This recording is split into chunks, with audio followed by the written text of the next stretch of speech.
Jane Morrison's hands trembled as she pushed the mop across the pristine marble floors of St. Catherine's Medical Center.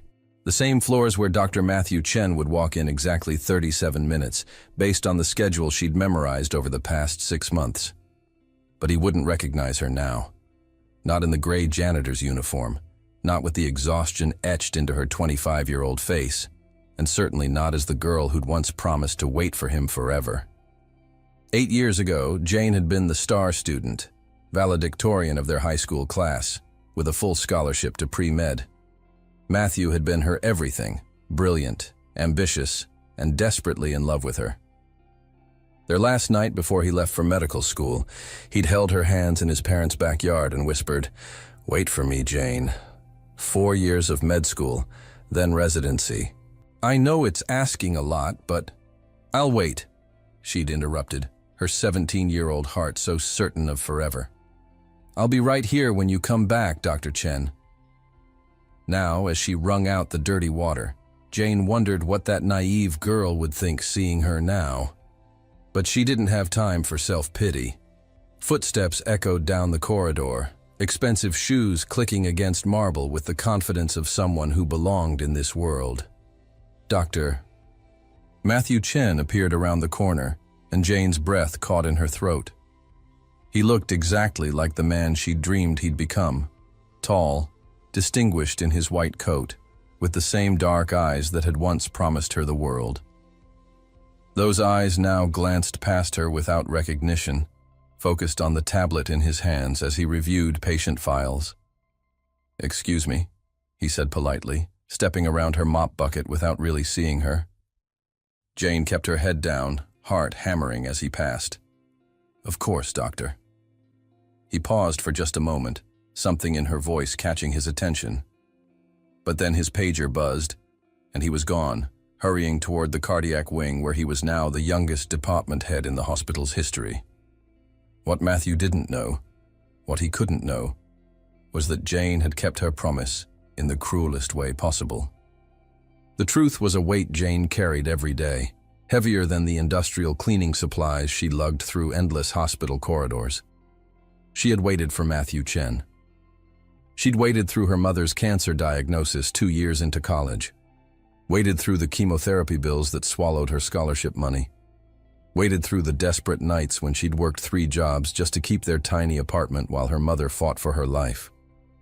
She'd waited right through her mother's funeral 4 years ago, attended alone because Matthew was in his 3rd year of medical school, and she couldn't bring herself to be the needy girlfriend calling with bad news.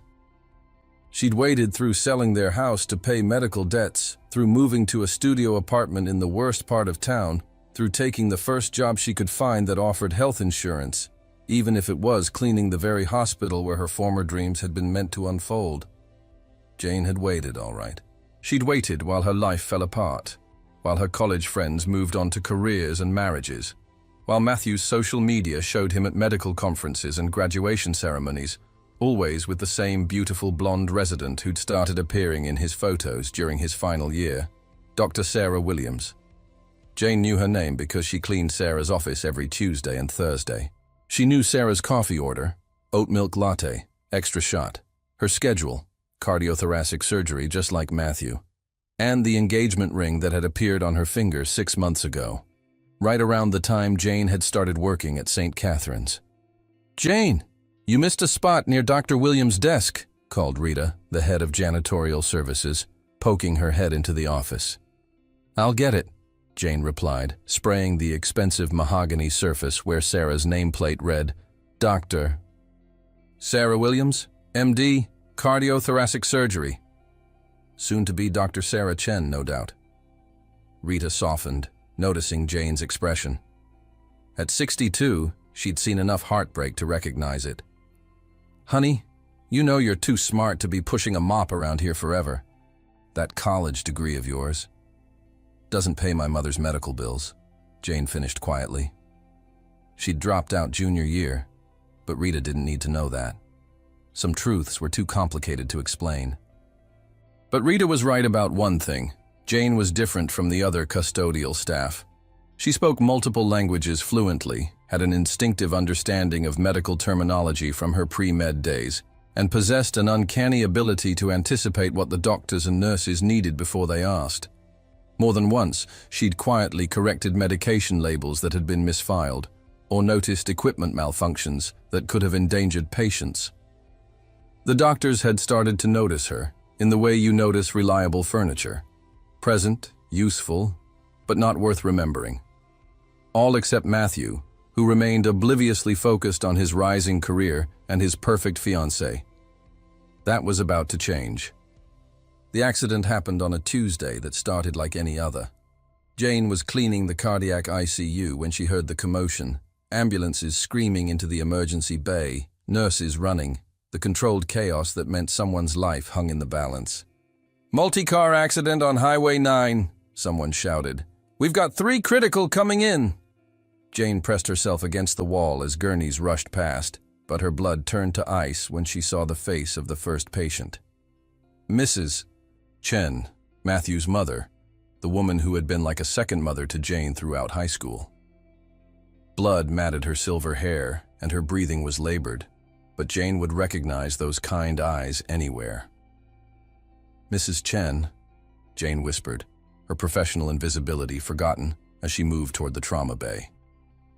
"Ma'am, you need to stay back," a nurse said firmly, blocking her path. But Jane could see Matthew rushing toward the gurney, his face white with terror. Mom, can you hear me?" Mrs. Chen's eyes fluttered open, unfocused and glassy from the head trauma. But as her gaze swept the room, it landed on Jane's face, and something miraculous happened. Recognition sparked in those fading eyes, and her lips moved soundlessly. Jane stepped forward without thinking. "I'm here, Mrs. Chen. I'm here." "Jane?" Mrs. Chen's voice was barely a whisper, but it carried across the trauma bay like thunder. Matthew's head snapped up, following his mother's gaze. For 8 years, Jane had imagined this moment, what it would feel like when he finally saw her again. She'd never imagined it would be like this, with his mother fighting for her life between them. Their eyes met across the chaos of medical equipment and rushing personnel. Time stopped. The boy who had promised to come back for her stared at the woman she'd become. Uniform wrinkled from work, hair pulled back in a practical bun, hands rough from industrial cleaning supplies. This wasn't how their reunion was supposed to happen. "Jane Morrison?" Matthew's voice cracked like he was 17 again. But before she could respond, Mrs. Chen coded. The heart monitor's steady beep became a shrill alarm, and Matthew snapped back into doctor mode, his personal shock buried under years of medical training. "Get me crash cart! Starting compressions!" Jane backed away, her heart breaking as she watched Matthew fight to save his mother's life. But Mrs. Chen's eyes found hers one more time, and her lips moved in what Jane knew was a thank you, for keeping the promise, for being there, for waiting, even when he hadn't.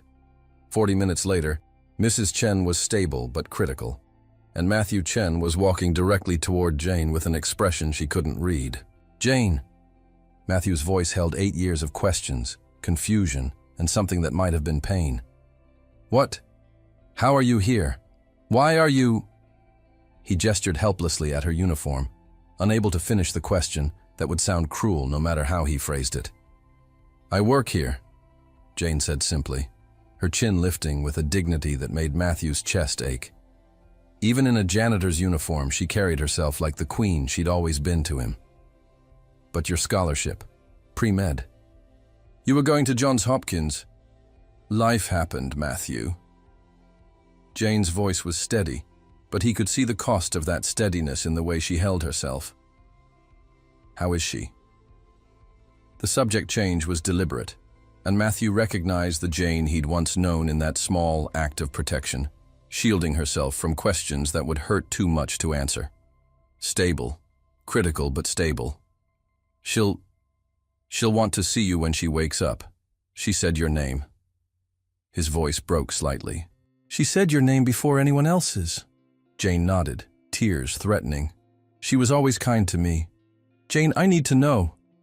Matthew started, then stopped as Dr. Sarah Williams appeared at his elbow. "Matthew, honey, I heard about your mother. I'm so sorry." Sarah's perfectly manicured hand rested on Matthew's arm with practiced comfort. Is there anything I can do? The diamond on her ring finger caught the fluorescent lights, and Jane saw Matthew's face change as he remembered where he was, who he was now, and who was standing beside him. Sarah, this is... Matthew hesitated, and Jane saw the exact moment he realized how impossible this introduction would be. How do you explain the girl you left behind to the woman you're going to marry? Jane Morrison, Jane supplied smoothly, extending her hand to Sarah. I work in housekeeping. I knew Mrs. Chen when Matthew and I were in high school. Sarah's smile was polite, but dismissive. Oh, how nice. I'm Dr. Williams, Matthew's fiancé. Congratulations, Jane said and meant it. Matthew always deserved someone who could keep up with his ambitions. Something in her tone made Matthew look at her sharply, but Jane was already stepping back. I should get back to work. I'm glad she's going to be okay, Matthew. Jane, wait. But she was already walking away, and Matthew was left standing between his past and his future, understanding for the first time that some choices echo through your entire life. What he didn't know was that Jane's shift didn't end for another 4 hours, and she would spend every one of them in the cardiac ICU waiting room, just in case Mrs. Chen needed her. Some promises, once made, become part of who you are. Mrs. Chen woke up asking for Jane. It was 2 a.m., and Jane had long since finished her official shift, but she'd stayed in the waiting room, dozing in an uncomfortable chair because leaving felt impossible. Matthew had been dividing his time between his mother's bedside and Sarah, who had finally gone home around midnight with promises to return first thing in the morning. She's asking for Jane again, the night nurse told Matthew quietly. She's quite agitated, says she needs to tell Jane something important. Matthew found Jane in the waiting room, still in her uniform, looking smaller and more vulnerable than he'd ever seen her. She was awake, staring at her hands, and when she looked up at him, he saw the girl he'd fallen in love with at 17, brilliant, caring, and carrying the weight of the world on her shoulders. She wants to see you, he said softly. Jane nodded and followed him through the ICU doors, past the machines and monitors to where Mrs. Chen lay propped up against white pillows. Even with the oxygen mask and bandages, her eyes were alert and focused on Jane with desperate intensity. Jane, sweetheart. Mrs. Chen's voice was weak but determined. She reached out with a trembling hand, and Jane took it without hesitation. I'm here, Mrs. Chen. You need to rest. No, need to tell you. Need to tell Matthew. Mrs. Chen's grip tightened with surprising strength. The letters. Jane went very still. Mrs. Chen, please. What letters? Matthew asked, looking between them. Mrs. Chen's eyes never left Jane's face. The letters you wrote him. Every month for 3 years. I kept them. The words hung in the air like an accusation. Jane's face went white, and Matthew felt something cold and terrible settle in his stomach. What letters, Mom? Mrs. Chen struggled to sit up higher, her breathing labored but her voice gaining strength. Jane wrote to you, every month, told you about her mother's cancer, asked for nothing but wanted you to know. I thought it would distract you from school. Matthew's world tilted. You kept Jane's letters. Hidden them, in the cedar chest. Thought I was protecting your future. Tears leaked from Mrs. Chen's eyes. But I was wrong. I was so wrong. Jane was backing toward the door, her face a mask of humiliation. I should go. You need to rest, Mrs. Chen. Jane, wait. Matthew's voice was raw. How many letters? Jane stopped, but didn't turn around. 37. 1 every month from when Mom was diagnosed until... Her voice broke. Until I realized you were never going to write back. The math was simple and devastating. 3 years of letters. 3 years of Jane reaching out while thinking he was ignoring her suffering. 3 years of his mother intercepting every plea for connection, every attempt to maintain the promise they'd made. You wrote to me about your mother's cancer. Matthew's voice was barely a whisper. Finally, Jane turned around, and the pain in her eyes nearly brought him to his knees. I wrote to you about everything, Matthew. about how scared I was, about the medical bills, about having to leave school. I wrote about missing you so much it felt like dying. She took a shaky breath. I wrote to tell you that I understood if you couldn't wait for me anymore. Mrs. Chen was crying now, her oxygen mask fogging with each labored breath. I'm sorry. I'm so sorry. I thought you would hold him back. The room fell into silence except for the steady beep of monitors and Mrs. Chen's labored breathing. Matthew stared at Jane, understanding finally crashing over him like a wave. She hadn't just waited for him. She'd tried to let him go.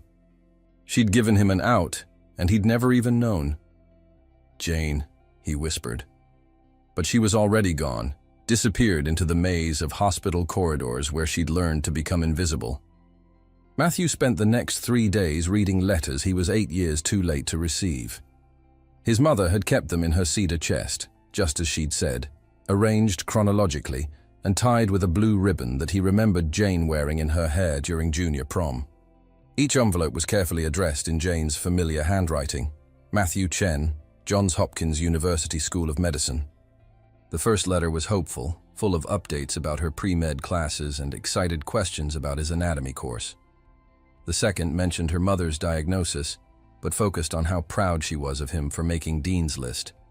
By the fifth letter, desperation had crept in. Medical bills were mounting, and she was looking for a second job. The 10th letter broke his heart. I had to drop organic chemistry this semester. I know you'll understand. Mom needs me home for treatments. But I'm not giving up, Matthew. I'll catch up somehow. I promise I won't be the girlfriend who holds you back from your dreams. The 20th letter was shorter. I keep telling people about my boyfriend, the doctor. They don't understand why someone so smart would wait for a girl who's cleaning office buildings at night to pay for her mother's chemo. Sometimes I don't understand it either. But I made you a promise, and I keep my promises. The final letter, dated 3 years after the first, was barely 2 paragraphs. Mom died yesterday. Peaceful, at home, like she wanted. I know you're probably in your surgery rotation now, too busy to write. I understand. I've always understood. If you found someone better suited for the life you're building, I won't blame you. You owe me nothing, Matthew. But I thought you should know. I kept my promise. I waited. And I'd do it again, because loving you was the best thing I ever did, even if it wasn't enough. Take care of yourself, Dr. Chen. Make the world better, the way you always planned. Love always, Jane. By the time Matthew finished reading, his mother was strong enough for visitors, and he was strong enough for the conversation they needed to have. Why? Was all he asked when he entered her hospital room. Mrs. Chen had aged a decade in the past few days, guilt etching new lines around her eyes. Because I was afraid. Of what? Of losing you. Her voice was small, ashamed.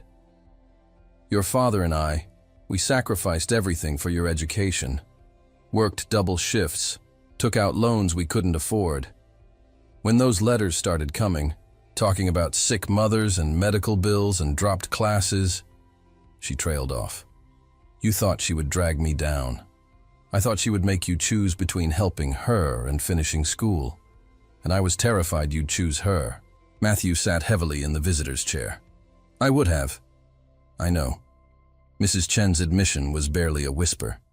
That's why I hid the letters, because I knew you'd have given up everything for her. And instead, she gave up everything for me. Matthew's laugh was bitter. She kept waiting while I was posting pictures with Sarah on social media. She was cleaning toilets in the building where I was being honored for academic achievement. Matthew. She's been working here for 6 months, Mom. 6 months she's been invisible in the same hallways where I walk around like I own the place. Do you know what that must have felt like for her? Mrs. Chen closed her eyes. I need to make this right. How? How do you make 8 years of intercepted letters right? How do you give someone back the life they sacrificed because they thought the person they loved was ignoring their pain? But even as he asked the questions, Matthew knew the answer wasn't his mother's to give. The person who needed to make this right was himself. and he was about to discover that Jane Morrison, despite everything, wasn't finished surprising him. Matthew found Jane in the most unexpected place. Not cleaning floors or emptying trash cans, but in the cardiac ICU at 3 a.m. sitting beside Mr. Rodriguez, one of the hospital's long-term patients. She was reading to him in Spanish, her voice soft and melodic in the dim lighting. "His family can't visit during the week," Jane explained quietly when she noticed Matthew in the doorway. "Work schedules, so I read to him sometimes during my breaks." Matthew stepped into the room, watching as Jane gently adjusted Mr. Rodriguez's blanket before closing the Spanish novel she'd been reading. In that simple gesture, he saw everything he'd missed about who Jane had become. Still caring for others, even when her own life had fallen apart. Still finding ways to heal the world even from her invisible position. "How many languages do you speak now?" he asked. "6. You pick them up when you work nights." Jane gathered her things, clearly intending to leave now that he was there. "I should go. Jane, we need to talk." "No, we don't." Her voice was quiet but firm. "Your mother told you about the letters. Now you know why I'm here. That's enough." "It's not enough. Nothing about this is enough." Matthew moved to block her path, not aggressively, but deliberately. "You wrote 37 letters. And you answered 0. The message was pretty clear, Matthew." "I never got them." The words exploded out of him. "I never got a single one. If you had what? You'd have thrown away medical school to come home and be poor with me." Jane's laugh held no humor. "Your mother was right, Matthew. I would have dragged you down. You wouldn't have dragged me anywhere. You would have lifted me up the way you always did." Jane shook her head.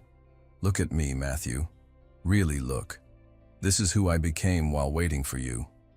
Do I look like someone who lifts people up?" And that's when Matthew understood the cruelest part of what his mother had done. By hiding Jane's letters, she hadn't just kept them apart. She'd convinced Jane that her sacrifice had been invisible, meaningless, ignored. "You want to know what I see when I look at you?" Matthew's voice was intense, desperate. "I see someone who dropped out of college to care for her dying mother. I see someone who worked 3 jobs to pay medical bills and never complained. I see someone who kept a promise even when she thought the person she'd made it to had forgotten her completely." Jane's composure finally cracked. "I see someone who mops floors in the hospital where her ex-boyfriend is a department head and engaged to someone perfect. Sarah isn't perfect. She's perfect for you. Doctor, beautiful, from the right kind of family. Everything I was supposed to become and couldn't." Matthew stepped closer, his voice dropping. "Jane, can I tell you something?" She nodded reluctantly. "Every single day for 8 years, I've thought about you. Every achievement, every milestone, every moment that was supposed to make me happy. I wanted to share it with you. And when I couldn't find you, I told myself you'd moved on, found someone better, forgotten about the promise we made." "I never forgot." "Neither did I." Matthew reached into his pocket and pulled out something that made Jane's breath catch. A small velvet box, worn around the edges. "I've been carrying this for 3 years. Jane stared at the box like it might bite her. "Matthew, don't." "I bought it during my residency. Kept telling myself I'd find you when I finished, when I had something real to offer you. But I never looked hard enough, and by the time I realized how much time had passed. You'd found Sarah. I settled for Sarah." The words hung between them like a confession. "She was everything I thought I should want, but she never made me feel the way you did. She never made me want to be better." Jane was crying now, tears she'd held back for 8 years finally spilling over. "You can't do this, Matthew. You can't come here and say these things when you're engaged to someone else. I know, and I'm going to fix that." "What?" Matthew took her hands, the same hands that had worked themselves rough in service jobs, the same hands that had written him 37 letters he never got to read until it was too late. "I'm going to break my engagement. I'm going to tell Sarah the truth, that I've been trying to love her with a heart that belonged to someone else. and then I'm going to spend as long as it takes convincing you to give me another chance." Jane pulled away. "I'm not 17 anymore, Matthew. I can't just pick up where we left off and pretend the last 8 years didn't happen. I'm not asking you to pretend anything. I'm asking you to let me earn your forgiveness. Let me prove that some promises are worth keeping, even when they're 8 years late." Jane looked at him, really looked, and saw not the boy who had left her behind, but the man who had spent 8 years unconsciously looking for her in every room he entered. "Your mother was right about one thing," Jane said finally. "What's that?" "I would have held you back, not from your career, but from the easy path. Loving me was always going to be complicated." Matthew smiled, and for the first time in years, it reached his eyes. "Jane Morrison, I've been taking the easy path for 8 years, and I've never been more miserable. I think it's time for complicated." "What about Sarah?" "Sarah deserves someone who loves her completely, and I deserve a chance to love the right person the right way." Jane was quiet for a long moment. "If we do this, if we try this, it can't be because you feel guilty about the letters. It has to be because you want the life we could build together, not the life we lost 8 years ago." "Then let me take you to dinner, not as the boy who made you a promise, but as the man who wants to make you new ones." Jane smiled through her tears. "I have to work until 6 a.m. "Then let me take you to breakfast. Best coffee in the city, and I happen to know a doctor who can get you the morning off." For the first time in 8 years, Jane Morrison began to believe that some promises were worth the wait. The diner was nothing special. Cracked vinyl booths and coffee that was stronger than it was good. But Jane had never felt more nervous sitting across from someone she'd once known better than herself. "You look different," Matthew said, studying her face in the early morning light streaming through the windows. "Older, tired, wearing a janitor's uniform," Jane replied with dry humor. "Stronger, wiser, more beautiful than I remembered, if that's possible." Jane felt heat rise in her cheeks. "Matthew, don't what? Tell you the truth?" He leaned forward, his eyes intense. "Jane, I spent 8 years with the wrong woman, and do you know how I knew she was wrong?" Jane shook her head. "Because she never challenged me. She never made me want to be better than I was. She fit perfectly into my life without changing anything about it." Matthew's voice grew quiet. "You changed everything about me just by existing. That was a long time ago. Was it?" Matthew pulled out his phone and scrolled through something. "Look at this." He showed her his medical license. Not the paper copy, but a photo of the framed version in his office. Jane squinted, confused about what she was supposed to see. "Look at the middle name," Matthew said softly. Jane's eyes widened. The license read, Matthew James Chen, M.D.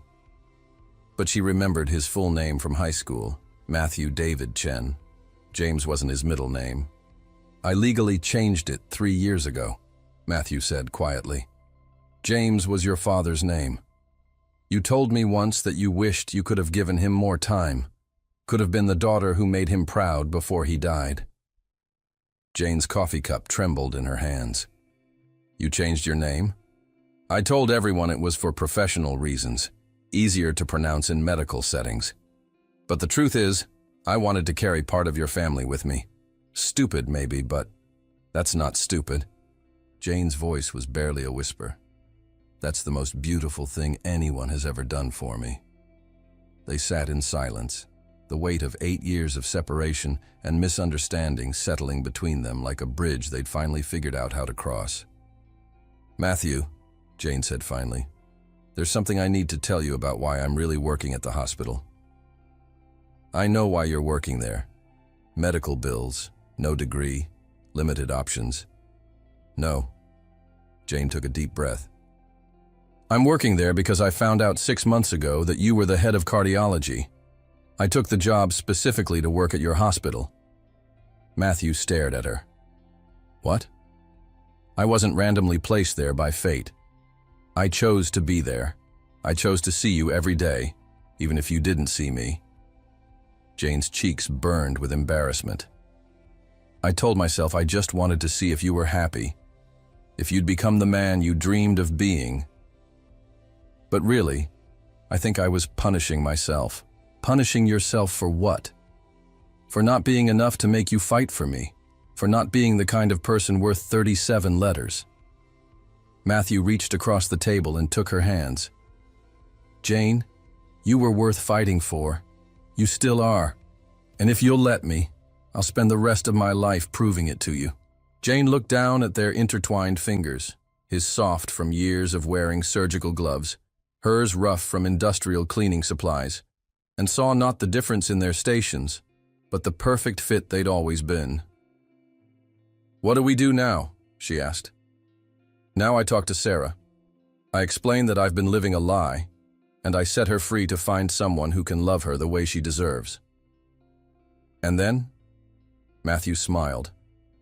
"Then I convince the most brilliant woman I know to let me help her finish her medical degree." Jane blinked. "What?" "Jane, you were accepted to Johns Hopkins 8 years ago. You had a full scholarship. You think 8 years of life experience makes you less qualified?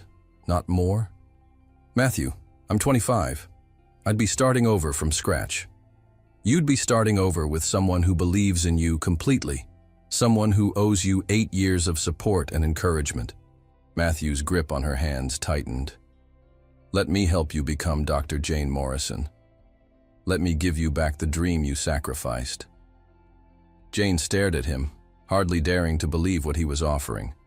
Not just love, not just forgiveness, but the chance to reclaim the life she'd given up. That would take years. We'd be students again, broke again. We'd be together. Finally, properly together. Matthew brought her hands to his lips and kissed her knuckles gently. "Jane, I've been rich and miserable. I'd like to try poor and happy for a change." And for the first time in 8 years, Jane Morrison began to believe that some promises were worth more than the sacrifice they required. Dr. Jane Morrison adjusted her white coat one more time before pushing through the doors of the cardiac surgery suite at St. Catherine's Medical Center. It still felt surreal, seeing her name embroidered beside the title she'd dreamed of since she was 17. "Ready, Dr. Morrison?" asked Dr. Matthew Chen, her husband of 2 years and surgical partner of 1, as he reviewed the patient files beside her. "Always, Doctor." "Chen," she replied, the same response she'd given him every morning for the past year as they prepared for surgery together. Their patient today was a 45-year-old construction worker with a family history of heart disease, the kind of case that reminded Jane why she'd wanted to become a doctor in the first place. The kind of patient who deserved doctors who understood what it meant to fight for your family's survival. As they scrubbed in side by side, Matthew caught her eye in the mirror. "Nervous?" "No," Jane said, and meant it. "I'm exactly where I'm supposed to be." The surgery took 4 hours. When they emerged, victorious, to deliver good news to the patient's anxious family, Jane felt the same rush of purpose she'd always imagined medicine would bring. But what made it perfect was sharing it with the person who'd never stopped believing she belonged here. Later, in the doctor's lounge, Matthew pulled out his phone to show her something. "Sarah sent this," he said, displaying a photo of a beautiful woman in a wedding dress, beaming beside a tall man in military dress blues. "She looks happy," Jane said, genuinely pleased. "She found someone who loves her completely," Matthew agreed. "Turns out setting her free was the kindest thing I could have done." Jane smiled. "And Mrs. Chen? Still apologizing daily and plotting to give us grandbabies." Matthew laughed. "She's convinced that making us the chief of cardiac surgery team is adequate penance for 8 years of intercepted mail." Jane leaned against him, still amazed sometimes that this was her life. That the girl who'd once counted coins for her mother's medication was now Dr. Morrison. That the promise she'd made at 17 had somehow led her exactly where she was meant to be. "Matthew," she said softly. "Do you ever wonder what would have happened if your mother hadn't hidden those letters? If we'd stayed together through college?" Matthew considered this. Honestly, I think we would have struggled. I think we would have been too young to handle everything that happened to us. Maybe we needed to become the people we are now to love each other the way we deserve. Jane thought about this, about the girl who'd mopped floors and the boy who'd forgotten to look for her, about all the ways their separate journeys had prepared them for this moment. So you're saying your mother accidentally gave us a gift? I'm saying maybe the best promises are the ones that survive everything designed to break them. Outside the windows of St. Catherine's Medical Center, the sun was setting over the city where two 17-year-olds had once made a promise they were too young to understand. Inside, Dr. Jane Morrison and Dr. Matthew Chen were living proof that some kinds of love are worth waiting for, worth fighting for, and worth 8 years of believing in the impossible. Some promises, it turned out, were just getting started.